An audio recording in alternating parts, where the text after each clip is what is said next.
Alam mo, ginagago na talaga tayo ng gobyerno natin eh. Isipin mo na lang to, nung panahon ni Duterte, sinasabi niya na wala ng pera ang Pilipinas. Lagi na lang niya yung sinasabi sa lahat ng mga press con eh. Na wala ng pondo ang ating bansa, wala ng pera ang Pilipinas, naghihirap tayo. Pero sa panahon na sinabi niya yun, huwag niyong kakalimutan na humingi siya ng Confidential and Intelligence Fund na nung nag-umpisa nung termino niya, 500 million lang yan. Sa pangalawang taon niya, naging 2.5 billion pesos. Tumaas ng 5 beses yan Nang by 2020, naging 4.5 billion pesos taon-taon. Na ang total na ginastos niya sa kanyang Confidential and Intelligence Fund is 21.5 billion pesos. Habang sinasabi niya na wala ng pera ang Pilipinas. At alam mo ang problema na itong Confidential and Intelligence Fund na to?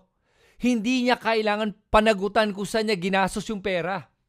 Walang pwedeng makaalam kung paano niyo ginastos yung pera yan. At ang nakakapagtaka lang ay hiningi niya yung 4.5 billion nung 3 huling taon niya. Para saan kaya yun? Kanino niyo binigay yung perang yun? Walang pwedeng makaalam at ayaw niyang sabihin. Tapos ngayon si Marcos humihingi ng parehong 4.5 billion na Confidential and Intelligence Fund. Tapos ngayon pati si Sara Duterte na Vice President humihingi ng 500 million na Confidential Fund.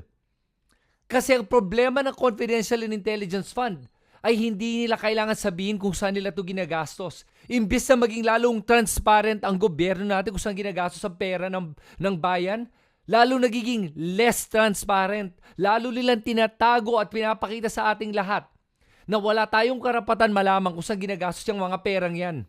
Tapos nagtataka ka kung bakit wala ka nakukuhang serbisyo sa gobyerno. Bulok ang sistema natin dahil po sa mga ganitong kalokohan. At ang pinaka nakakainis dito ay pumapayag ang karamihan sa ating mga mamamayan. Walang pake kung paano ginagastos ang pera ng bayan. Tapos may iba natutuwa pa na hindi na transparent yung ating gobyerno at panay katarantaduhan na lang ang ginagawa nila. Dahil sa kamangmangan ng ilang mga kababayan natin, nakakalusot na itong mga politiko na to na hindi na nila kailangan panagutan kung saan nila ginagastos ang pera ng bayan. Huwag na tayong papayag na itong mga politiko na to ay basta-basta na lang kinukuha ang pera ng bayan natin para sa kanilang sariling interes. At alam mo paano ito matitigil? Pag nagsasalita na tayong lahat. Pag nagsasabi na tayo na tama na. Tama na ang kalokohan na ginagawa ng ating gobyerno sa ating lahat. Habang tayong lahat naghihirap, nagsisikap para kumita ng pera na maayos, na tama. Sila basta-basta na lang gumagastos ng milyon-milyon hanggang bilyon-bilyon sa kung ano-anong gusto nila.